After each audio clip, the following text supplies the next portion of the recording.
Pernahkah Bapak Ibu melihat sebuah postingan atau konten di media sosial terkait dengan guru yang dibebani dengan PMM, administrasi, atau bahkan pelatihan mandiri, aksi nyata, atau mungkin hal-hal yang berkaitan dengan teknologi, digital, dan lain sebagainya? Nah, akhir-akhir ini kan marak sekali terkait dengan konten atau hal-hal tersebut Bapak Ibu sekalian ya. Dan di video ini, saya akan mengajak Bapak Ibu untuk mengecek lebih dalam terkait hal tersebut. Assalamualaikum warahmatullahi wabarakatuh. Halo Bapak Ibu semua, jumpa lagi dengan saya Ali Zainal.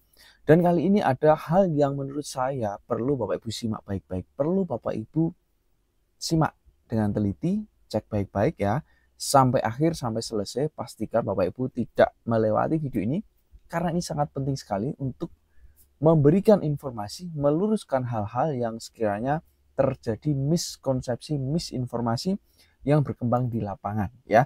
Nah, Bapak Ibu sekalian, di sini saya sudah menyiapkan ya surat edaran di pengelolaan kinerja guru dan kepala sekolah 2 Februari kemarin ya. Dan di sini saya mau langsung saja fokus pada konten atau muatan penting ya terkait dengan yang pertama di sini. Bapak Ibu, kita lihat di sini terkait dengan PMM. Nah, ini adalah alat bantu ya, alat bantu yang disediakan bagi guru dan kepala sekolah untuk meningkatkan kualitas kinerja dan kompetensi secara berkelanjutan ya.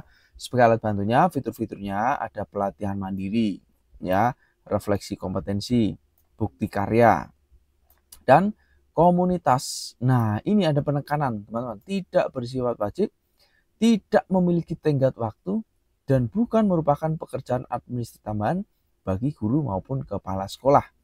Nah, ini jadi dicatat baik-baik teman-teman ya. Tidak bersifat wajib, tidak ada tenggat waktu, dan bukan pekerjaan administrasi ya.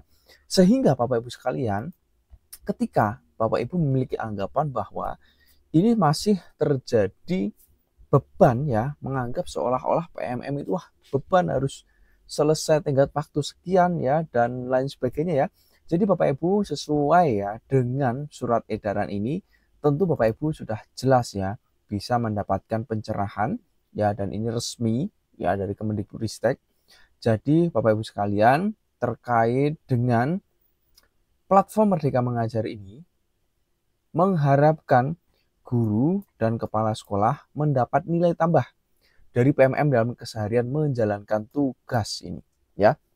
Nah, Bapak Ibu sekalian, sekarang saya akan tunjukkan sedikit manfaat secara sederhana ketika kita mengakses PMM. Ya, ini sekali lagi bukan video yang sengaja untuk membaik-baikan atau istilahnya endorse dan sebagainya ya. Tapi ini saya ingin lebih bagaimana PMM ini ya dengan tantangan zaman teknologi sekarang ini ya, bagaimana upaya pemerintah untuk mendukung guru terkait dengan transformasi digital ini. Dengan adanya PMM ini justru Bapak Ibu lebih enak sebenarnya. Kenapa? Contoh pelatihan mandiri di sini. Di sini tersedia konten-konten pelatihan yang ini resmi Bapak Ibu ya. Resmi dari pemerintah langsung. Ya, resmi dari pemerintah langsung, dengan kata lain Bapak Ibu ya tidak perlu ragu, tidak perlu khawatir konten materinya nanti seperti apa. Yang ini tentu langsung narasumber utama Bapak Ibu dari pemerintah ya, dari Kemendikbud yang sudah bekerja sama dan lain sebagainya untuk menggelar pelatihan ini ya, atau micro learning di pelatihan mandiri ini ya. Nah, sebagai contoh ini Bapak, ada bimbingan konseling dan lain sebagainya ya, topik-topik kurikulum merdeka ya. Nah, bila mana Bapak Ibu sudah mengerjakan ini semuanya, nanti langsung dapat sertifikat ya. Dapat sertifikat. Nah, banyak yang masih memiliki anggapan bahwa ketika mengerjakan aksi nyata atau mengerjakan pelatihan mandiri ini harus selesai saat itu juga. Nah, Bapak Ibu sekalian, itu salah besar. Jadi, ketika Bapak Ibu melakukan aksi nyata, membuat aksi nyata, mengerjakan pelatihan mandiri, tidak harus selesai saat itu juga. Jadi bisa disesuaikan dengan waktu, kondisi, kesibukan Bapak Ibu. Nah, ini menarik sekali. Sebenarnya di PMM ini sudah ada rekomendasi panduan belajar 15 menit ya. Jadi Bapak Ibu bisa belajar 15 menit di PMM ya, seperti ini kurang lebih. Nah, ini Bapak Ibu 15 menit saja sehari. Kita klik. Nah, saya rasa kalau kita ini sebagai guru ya, tentu akan sangat sadar bahwa pentingnya belajar, pentingnya mengupgrade diri. Dengan adanya 15 menit ini, Bapak Ibu, ya sebagai contoh. Jadi hari Kamis pelatihan mandiri modul 3, topiknya ini saja ya. Kemudian post test hari Jumatnya, Sabtunya, ya istirahat, minggunya bisa liburan ya. Kemudian minggu kedua, Senin, Selasa, dan seterusnya. Nah, ini sudah terstruktur dengan baik Bapak Ibu, enak ya. Dan ini rekomendasi. Kalau misalkan Bapak Ibu mau belajar secara mandiri, menyesuaikan dengan kesibukannya, tidak harus 15 menit, misalkan 5 menit saja, buka-buka ide praktik, buka-buka pelatihan mandiri, dan lain sebagainya, itu juga tidak masalah tentunya ya. Nah, itu Bapak Ibu sekalian ya, menarik sekali sebenarnya PMM ini. Ya, kemudian Bapak Ibu, selain ini juga Bapak Ibu bisa memanfaatkan fitur yang sering saya gunakan juga, yakni perangkat ajar Bapak Ibu. Nah, apalagi dengan kurikulum Merdeka ini, kita perlu banyak referensi, perlu banyak ide-ide perangkat ajar yang nantinya bisa mendukung kita, mensupport kita, mempermudah kita dalam pembelajaran. Ya, sebagai contoh Bapak Ibu ini mengajar di fase C, ya kita pilih, kemudian mengajar mata pelajaran semisal bahasa matematika lah. Nah, pilih mapel. Nah, di sini nanti sudah ada contoh-contoh modul ajar yang ini akan semakin memperkaya Bapak Ibu dalam mengajar. Semakin menambah wawasan, semakin menambah kreativitas nantinya ya dalam melaksanakan pembelajaran. Contoh, saya ambil satu modul ini ya. Nah, ini Bapak Ibu bisa langsung gunakan ya. Dan juga di sini juga sudah jelas alur tujuan pembelajaran seperti apa ya, dan seterusnya, referensinya ya. Bapak Ibu bisa langsung buka di sini dengan unduh ya.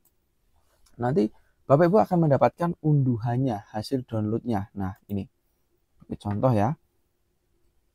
Nah, kita buka modulnya. Nah, ini modul ajar ya. Dan ini Bapak Ibu tentu akan enak ya. Ada modul-modul baru, asesmen formatif, sumatif ya. Nah, dan ini Bapak Ibu tinggal print saja, tinggal gunakan untuk mengajarkan, simpel, sederhana ya. Bagaimana Bapak Ibu? Betul tidak? Nah, itu ya. Nah, kemudian ini kita kembali perangkat ajar ya. Selain perangkat ajar Bapak Ibu ya, ada bahan ajar, buku, dan modul project ya. Jadi banyak. Ini salah satu kecilnya, nanti Bapak Ibu bisa mengeksplor juga sendiri ya, mengeksplor sendiri terkait dengan PMM ini ya. Perangkat ajar nanti ada ide praktik ya. Ide-ide praktik misalkan Bapak Ibu ketika mengajar di kelas ya, terjadi kejenuhan, bosen, mengajarnya itu-itu saja, perlu kreativitas, muridnya juga perlu treatment khusus, apalagi murid sekarang ini kan sangat berbeda jauh tentunya dengan zaman dulu ya. Nah, ini ada ide praktik dan di sini banyak Bapak Ibu ya. Ada kartu keliling ini, ekosistem dan seterusnya. Wah, ini akan kalau kita menanggapi dengan positif, pasti akan banyak dampaknya tentunya. Dampak positif tentunya ya. Nah, ini kita kembali lagi ke sini Bapak Ibu terkait dengan edaran tadi ya. Jadi jelas ya bahwa PMM ini kalau kita lihat ya sekali lagi lebih dampak positifnya tentunya. Nah, yang berikut Bapak Ibu, ini juga yang perlu kita ketahui bahwa PMM ini menyediakan fitur pengelolaan kinerja. Nah, ini dia ya, pengelolaan kinerja yang apa namanya ya, rame ya. Sekarang ini ya dikerjakan ya. Nah, harus digunakan bagi ASN Bapak Ibu, jelas ya.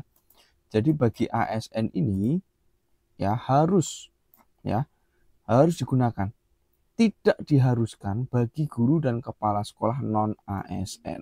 Dengan kata lain, Bapak Ibu, untuk yang non-ASN digunakan boleh, tidak digunakan juga no problem, alias tidak masalah ya. Nah, ini pasti sudah jelas ya. Jadi jangan sampai Bapak Ibu bingung lagi ya terkait dengan kondisi atau terkait dengan hal-hal yang sekarang ini. Nah, berikutnya Bapak Ibu mengenai pengelolaan kinerja ini ya disampaikan juga bahwa sampai 1 Februari ini ya yang sudah berhasil itu baru ya 93% ya. Masih ada 7% ini ya masih bisa sampai 3 Maret ya. Jadi periode Januari Juni ini masih dibuka sampai 31 Maret Bapak Ibu untuk pengajuan atau perencanaan SKP-nya ya. Nah, Kemendikbudristek juga siap mendampingi Bapak Ibu dalam kendala-kendala ini. Dan juga Bapak Ibu, jangan ragu kalau misalkan ada pertanyaan, bisa juga tulis di komen di bawah, nanti pasti kita akan bantu menjawab juga sesuai dengan kendala masalah Bapak Ibu juga, ya.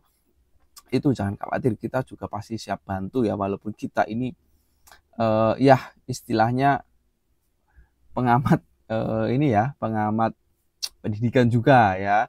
Jadi melihat kondisi dan kebetulan juga saya sering membuat konten-konten berkaitan dengan hal ini ya, untuk lebih mempermudah Bapak Ibu dalam belajar ya, pengelolaan kinerja dan lebih umumnya PMM. Nah, di sini Bapak Ibu kita lanjut ya. PMM ini sudah terintegrasi dengan e-kinerja ya. Nah, sehingga Bapak Ibu tidak perlu lagi melakukan pengelolaan kinerja di aplikasi e-kinerja BKN ya, tidak perlu, karena data PMM akan disalurkan ya secara berkala ya. Jadi ASN guru yang sudah melakukan pengelolaan kinerja melalui PMM tidak perlu lagi ya langsung ya nanti terbaca di e-kinerja. Kalau tidak percaya Bapak Ibu yang kepala sekolah bisa dicek sekarang, itu sudah terbaca. Nah, yang berikut sesuai dengan surat edaran ya dan seterusnya ini ya, pemerintah daerah diharapkan melakukan pendampingan, pengawasan ya, pembinaan ya, dalam melakukan pengelolaan kinerja, sehingga sekarang ini kan marak rame kegiatan-kegiatan pendampingan ya, atau ada semacam korlapnya gitu ya, atau PIC-nya di setiap daerah itu ya. Kemudian yang berikut ini Bapak Ibu mengenai penggunaan aplikasi, pemerintah daerah ya yang memiliki aplikasi sendiri di luar PMM ya, agar tidak lagi mengharuskan ASN guru dan kepala sekolah untuk mengisi aplikasi pengelolaan kinerja. Jadi yang ada SKP yang daerah itu, ini sudah ada himbauan agar tidak digunakan lagi gitu. Agar apa? Agar lebih fokus lagi di PMM-nya ya. Yang berikut Bapak Ibu, pemerintah daerah yang memerlukan data kinerja ya dapat berkoordinasi dengan BKN, dan saluran ini secara berkala nanti akan dikonekkan secara berkala ya. Dan Bapak Ibu, ini terjadi agar administrasi ASN guru dan kepala sekolah tidak bertambah ya, tidak bertambah. Nah, ini ya, kalau banyak aplikasi ya tentu nanti bertambah ya, tapi dengan terus pada PMM akan lebih simpel.